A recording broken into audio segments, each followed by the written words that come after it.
Are we, are we, are we audible? You can hear me?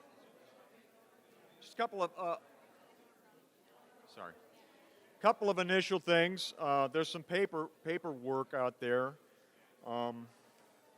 There's registration cards. If you've not been here in particular, it's just nice to find out who you are, how you found out about us, why you came, etc. Yeah, okay. They can't hear me. Todd? Todd? Hello? The green switch. Are we off here? This looks like it's on. All right.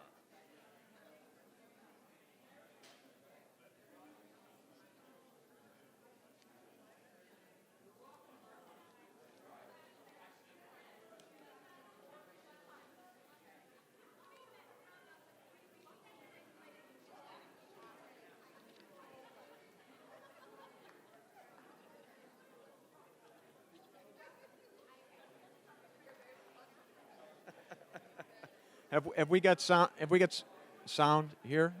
Is there? Oh wait. Oh wait. It's coming. Is this audible? Okay. Okay. I'm gonna go over this real fast. We got some paperwork out there. We got registration cards, particularly if you've not been here before. It helps us if you will fill one of these out. We have some raffles, and for a couple of books out there, there are white raffle tickets and green ones, and the books are marked for, what the ticket's for, and it's $1, and it's just a drawing, and the money goes to the American Chesterton Society.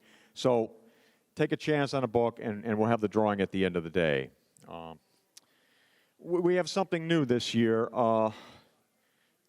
This year, we're a volunteer group, right? So, things happen. We have something called lunch tickets. And also, on the other hand, we have something called lunch TKs. And these are $5, and they're good. They're good for lunch. It's kind of, we thought we'd just do this a little differently this year. So don't be alarmed if it says lunch ticket on it. It's going to be all right. You'll be served. But it helps us if you purchase those, early on rather than going to the door and paying you $5 at the door. It just helps us to keep a count so we know if we're in trouble, and more cans need to be opened.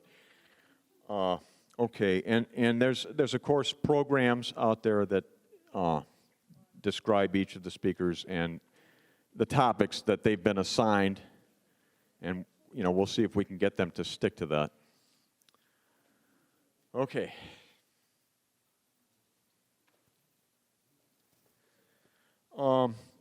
This.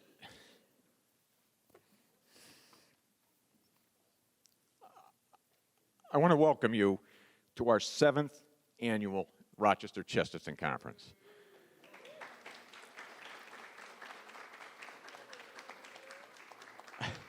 I can't believe I'm saying that. I asked somebody in the hall to pinch me, and just so I'd believe it. And just a word of advice: if you're a married man, ask your wife to pinch you, not some random woman in the hall. Not that she was random. Oh no, no, I didn't mean that. Forget it. But yes, we've been doing this for 7 years, and it is just a real blessing. It's a gift, really, to us from the Bazillion Fathers of Rochester. They fund this. They bring in speakers. They let us pay their speakers' fees, their flights, and everything, and they give us this facility to use. They subsidize the lunch. They're so gracious with their gift to us, and I can't say enough about how appreciative we are. Father Hetzler, our moderator, is traveling out west today, so he won't be with us, and he regretted that, but it's a long story. Anyway, we told him go. So he's traveling, and he's just Father Hetzler has been he is a world-known Chesterton scholar, and he's just really, really helped us to keep our meetings interesting and informative, and it's a little bit of a story, just a little tiny bit of a story. Chesterton's secretary for the last part of his career was Dorothy Collins. When Father was doing his graduate work on Chesterton, he went and stayed in Chesterton's house, worked with Dorothy Collins to go through Chesterton's papers. When she was asked, who is the writer that you think best captures and writes the best about G.K. Chesterton, she said, it's Leo Hetzler, and that's our man. If you're really knowledgeable about Chesterton and his background, you know that's a huge, high compliment. But he's not here. Sorry. I have to thank so many friends and volunteers who helped to make this a success. In particular, these guys from the Irenaeus Center. I don't know if you know about the Irenaeus Center. Some of their stuff is on the table. They have been taping these or recording these and making these conferences and making them available on CD. They record David Higby's classes and lectures on different parts of Scripture, and these guys, I abuse them and everything, but they're just great. They work with a great sense of humor. They put up with us. They make sure that things like microphones work. I owe them a lot. And certainly my wife of 34 years, 11 months, and 14 days.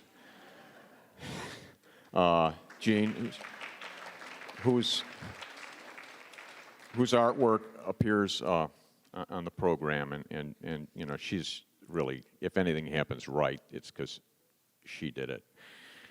And I'd like to thank our speakers, certainly, but you'll have enough time to applaud them, and thank you for coming too. This is just a great gift. Okay, so I can be heard? This is okay, thank you.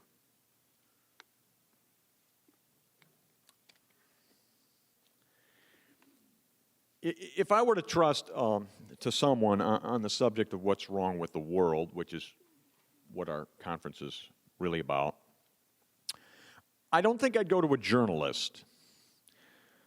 We know that newspapers are the hobbies of a few rich men. We don't need censorship of the press. We have a censorship by the press. And we know that the newspaper started to tell the truth, now exists to prevent the truth being told. The man who said that 100 years ago was a journalist, the journalist G.K. Chesterton. So that's sort of one of the little paradoxes here, is that he knew very well what the news media of his day were about. 100 years ago, he published What's Wrong with the World. The title of the book, his own comment on the title of the book was, "What's wrong with the world?" Caused him to respond, "I am."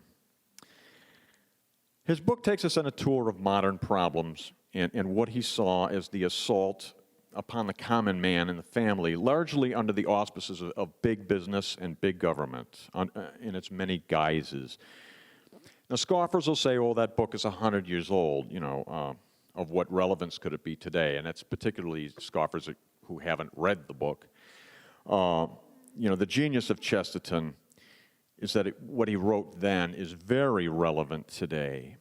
The problems with which he deals in 1910 are still with us today. And the genius of Chesterton is that he frames the problems of the modern world from the perspective of what ought to be.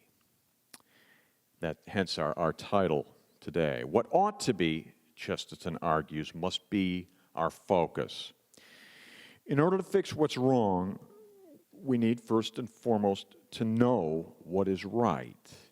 If we fail to start from that point, all our attempts to correct things, as we can clearly see, if you give it any thought, are likely to make things even worse. What ought to be, really fundamentally, is Christendom. I mean, this is really what we're talking about. I mean, why would anyone else care about the state of the world other than a Christian? What's that line? From Battle of the White Horse. Only Christian men guard heathen. Oh, Dale. One of those quotes. I always count on Dale. He's got it at the tip of his tongue also. But it's only as Christians. I mean, why else would anyone care what the state of the world is? It's Christendom we're talking about. Christendom is in peril, and it's in the light of our Christian faith acting in the world that the world can be salvaged. It just doesn't take much enlargement of mind to see this as directly related to the ongoing struggle between the church and the world. That, at least, is the way a young Anglican curate saw this back in the early 1840s. I'm going to quote him a bit. The enemies of Christ have ever been expecting the downfall of his religion. Unbelievers are ever expecting that the church and the religion of the church are coming to an end. They thought so in the last century, they think so now. They ever think the light of truth is going out and that their hour of victory is come.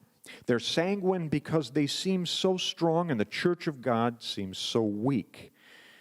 Yet such apparent strength on the one side and such apparent weakness on the other has ever been the state of the world and the church, and that this has ever been one chief, or rather the main reason why Christians have expected the immediate end of all things, because the prospects of religion were so gloomy.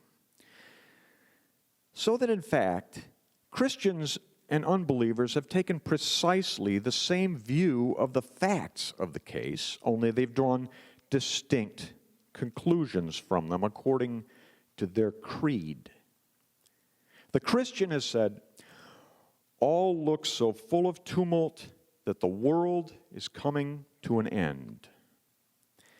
And the unbeliever has said, all is so full of tumult that the church is coming to an end. Ever since Christianity came into the world, it has been in one sense going out of it. It is so uncongenial to the human mind. It is so spiritual and man is so earthly. It is apparently so defenseless and has so many strong enemies, so many false friends, that every age as it comes may be called the last time. It is no paradox to say, on one hand, that it's lasted 1,800 years and may last many years more, and yet that it draws to an end, nay, is likely to end any day. And God would have us give our minds and hearts to live as if that will come in our day, which may come any day. That was the young Anglican curate, Dr. John Henry Newman. His injunction was to live as we ought, not to surrender to the world, not to hate it, but to love it and to fight to change it. And to change it, we need to be aware of why the world is wrong and what it is we're fighting for. And not despair. As Newman says, we have an express promise. Father Hetzler is always quick to remind me that Chesterton, in his youth, had a particular struggle against despair. By the grace of God, he was able to work free of this, but always kept that in his heart somehow, Father says. always saw that danger and always saw that we need to battle against despair. We see Chesterton's insight most forcefully in his epic poem, The Ballad of the White Horse. Only Christian men guard heathen things, Dale. Ravaged for centuries by the pagan Danes who finally come in force to subdue it, a Christian England is nearly overrun except for its king, the only king of England to be known as the Great, Alfred the Great. Beleaguered, beaten down, hunted, hiding in the swamps, barely able to call together a fighting force, King Alfred has reason to despair. At the beginning of the poem, the Blessed Virgin appears to King Alfred, and he asks her if he's going to win the upcoming battle. Her reply is not what he expects. Her reply: "The gates of heaven are lightly locked. We do not guard our gold. Men may uproot where worlds begin or read the name of the nameless sin, but if he fail or if he win, to no good man is told. The men of the east may spell the stars and times and triumphs mark, but the men signed of the cross of Christ go gaily in the dark. The wise men know what wicked things are written on the sky. They trim sad lamps. They touch sad strings, hearing the heavy purple wings where the forgotten seraph kings still plot how God shall die. But you and all the kind of Christ are ignorant and brave, and you have wars you hardly win, and souls you hardly save. I tell you not for your comfort, yea, not for your desire, save that the sky grows darker yet, and the sea rises higher. Night shall be thrice night over you, and heaven an iron cope. Do you have joy without a cause? Yea, faith without a hope? The church teaches that the two sins against hope are presumption and despair, one writer notes. We must not be either triumphalist or defeatist, smug or suicidal. We do not know the outcome of the battle. We're not guaranteed victory, even if we fight for what is right. The message of the poem is that it's up to us to choose the right side, even if there's a risk that it's not the winning side. It's enough to know that what we are fighting for. That is the meaning of faith and hope. That is the meaning of going gaily in the dark. King Alfred gets no encouraging words from Mary, and yet, strangely enough, he is encouraged. He gets naught for his comfort, naught for his desire, yet he's comforted and emboldened in his desire to fight the foe. That last paragraph will be familiar to our first speaker because he wrote it. As head of the American Chesterton Society, he's inspired countless thousands of us to read and appreciate the work of G.K. Chesterton. We're privileged to have him today at our conference, and I can't possibly do justice to the great gift that he is to us, so I'll just bring him up to the microphone. Dale Ahlquist.